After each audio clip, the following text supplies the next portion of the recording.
തനിക്കെതിരെ ഉയർന്ന വർഗീയ പരാമർശം എന്ന ആരോപണങ്ങളെ പൂർണ്ണമായും തള്ളിക്കളഞ്ഞുകൊണ്ട് ശക്തമായ വിശദീകരണവുമായി മന്ത്രി സജി ചെറിയാൻ രംഗത്തെത്തിയിരിക്കുകയാണ്. തന്റെ വാക്കുകൾ ബോധപൂർവം വളച്ചൊടിച്ചതാണെന്നും ഒരു പ്രത്യേക മതവിഭാഗത്തെ ലക്ഷ്യം വെച്ചല്ല താൻ സംസാരിച്ചതെന്നും അദ്ദേഹം വ്യക്തമാക്കി.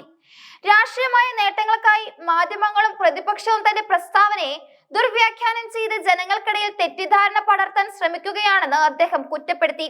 വർഗീയത ഏത് ഭാഗത്ത് നിന്നുണ്ടായാലും അത് നാടിന്റെ ഐക്യത്തിന് ആപത്താണെന്ന ബോധ്യമാണ് തനിക്കുള്ളതെന്നും അദ്ദേഹം പറഞ്ഞു. ഭൂരിപക്ഷ വർഗീയതയെ ശക്തമായി എതിർക്കുന്നതിനോടൊപ്പം തന്നെ അതിന് മറുപടി എന്നോണം ന്യൂനപക്ഷ വർഗീയതയെ ശക്തിപ്പെടുത്താൻ ശ്രമിക്കുന്ന പ്രവണതകളെയും തുറന്നു കാട്ടാനാണ് താൻ ശ്രമിച്ചതെന്ന് സജി ചെറിയാൻ വിശദീകരിച്ചു.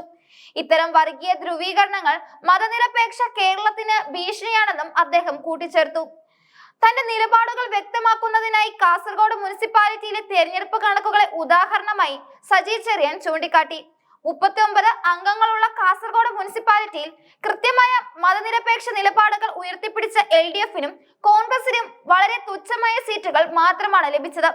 എന്നാൽ അവിടെ വർഗീയമായ ചേരിതിരിവുകൾക്കും പ്രചാരണങ്ങൾക്കും മുൻതൂക്കം നൽകിയ BJP 12 സീറ്റുകളും മുസ്ലിം ലീഗ് 22 സീറ്റുകളും നേടിയത് ഗൗരവകരമായ സാഹചര്യമാണെന്ന് അദ്ദേഹം ഓർമ്മിപ്പിച്ചു. ഈ കണക്കുകൾ നിരത്തിയത് ഒരു പ്രത്യേക മതവിഭാഗത്തെ അടച്ചാക്ഷേപിക്കാനല്ല, മറിച്ച് രാഷ്ട്രീയ രംഗത്ത് വർഗീയത എപ്രകാരമാണ് പിടിമുറുക്കുന്നത് എന്ന് വ്യക്തമാക്കാനാണ്. മതത്തിന്റെ പേരിൽ വോട്ട് ധ്രുവീകരിക്കുന്നത് ജനാധിപത്യത്തിന് നല്ലതല്ലെന്നും ജനങ്ങൾ ഇതിനെതിരെ ജാഗ്രത പാലിക്കണമെന്നുമാണ് താൻ ഉദ്ദേശിച്ചതെന്ന് മന്ത്രി ആവർത്തിച്ചു പറഞ്ഞു. വർഗീയതയോട് ഒരു തരത്തിലും സമരസപ്പെടുത്തുന്ന സാഹചര്യം കേരളത്തിൽ ഉണ്ടാകാൻ പാടില്ല. ഭൂരിപക്ഷ വർഗീയതയെ നേരിടാൻ ന്യൂനപക്ഷ വർഗീയതയെ കൂട്ടുപിടിക്കുന്നത് ആത്യന്തികമായ RSS പോലുള്ള സംഘടനകൾക്ക് ശക്തി പകരുകയുള്ളൂ. മുഖ്യമന്ത്രി പിണറായി വിജയനെ പോലെ കരുത്തുറ്റ ഒരു മതേതരവാദി ഇന്ത്യയിൽ വേറെ ഇല്ലെന്നും അദ്ദേഹം പ്രസ്താവിച്ചു. ഏതു വലിയ പ്രതിസന്ധി ഘട്ടത്തിലും ന്യൂനപക്ഷ വിഭാഗങ്ങൾക്ക് സംരക്ഷണമായും കരുത്തായും നിലകൊണ്ടത് പിണറായി വിജയന്റെ നേതൃത്വത്തിലുള്ള സർക്കാരാണ്. ഇടതുപക്ഷ മുന്നണി ഭരിക്കുന്ന കാലയളവിൽ സംസ്ഥാനത്ത് വർഗീയ സംഘർഷങ്ങൾ ഇല്ലാതായത് സർക്കാരിന്റെ കർശനമായ മതേതര നിലപാടുകൾ കൊണ്ടാണ്. വർഗീയതയെ രാഷ്ട്രീയമായി നേരിടാൻ മതനിരപേക്ഷത എന്ന ആയുധം മാത്രമേ ഉള്ളൂ എന്നും അത് ഉയർത്തിപ്പിടിക്കാൻ ഓരോ പൗരനും ബാധ്യസ്ഥനാണെന്നും അദ്ദേഹം പറഞ്ഞു.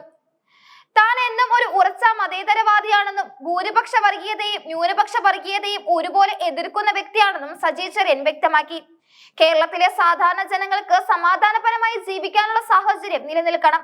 എന്നാൽ ആ അന്തരീക്ഷത്തെ ദുർബലപ്പെടുത്തുന്ന നിലപാടുകളാണ് BJP, മുസ്ലിം ലീഗ്, ജമാഅത്ത് ഇസ്ലാമി തുടങ്ങിയ സംഘടനകളുടെ ഭാഗത്ത് നിന്നുണ്ടാകുന്നത്.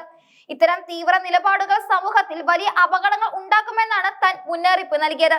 ഈ അപകടാവസ്ഥയെ കുറിച്ച് സംസാരിക്കുമ്പോൾ അതിനെ മതവിരുദ്ധമായി ചിത്രീകരിക്കുന്നത് രാഷ്ട്രീയ ഗൂഢാലോചനയുടെ ഭാഗമാണ്. ജനങ്ങളെ ഭിന്നിപ്പിക്കാൻ ശ്രമിക്കുന്ന ശക്തികൾക്കെതിരെ താൻ പോരാട്ടം തുടരുമെന്നും വസ്തുതകൾ മനസ്സിലാക്കാതെ നടത്തുന്ന കുപ്രചാരണങ്ങളിൽ ഭയപ്പെടില്ലെന്നും മന്ത്രി സജി ചെറിയാൻ കൂട്ടിച്ചേർത്തു. ഭരണഘടനയോടും മതേതര മൂല്യങ്ങളോടും എന്നും വിശ്വസ്തത പുലർത്തുന്ന രാഷ്ട്രീയ പ്രവർത്തകൻ എന്ന നിലയിൽ സത്യസന്ധമായ രാഷ്ട്രീയ നിലപാടുകൾ തുടർന്നും ജനങ്ങൾക്ക് മുന്നിൽ അവതരിപ്പിക്കുമെന്നും അദ്ദേഹം കൂട്ടിച്ചേർത്തു.